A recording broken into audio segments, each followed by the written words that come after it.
What's going on, everybody? This is Amel and welcome to my channel, and in today's video we will quickly talk about how you can upgrade the firmware on the DJI MAVIC Air. Let's get started.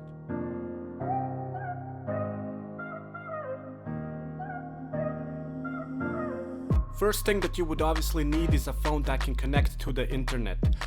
Don't use data. I highly suggest that because the updates can be quite large in size. Next thing you need to do is take your cell phone and connect it to the DJI MAVIC Air controller.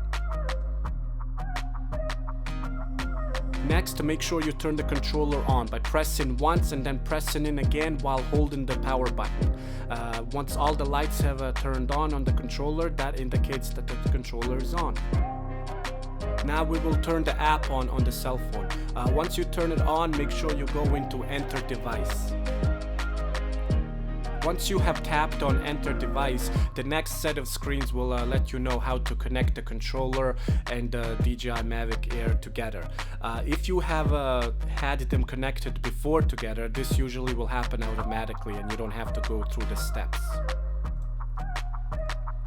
Once the drone and the controller are connected and you do have a connection to the internet, if there is a firmware update available, it will show in red on the top left corner of the app. If the battery on the drone has less than 50% of battery life, the app won't let you update the firmware. So always make sure the battery is fully charged before you try to attempt to update the firmware. If your battery is fully charged, then all you have to do is press on the red icon on the top left corner of the app.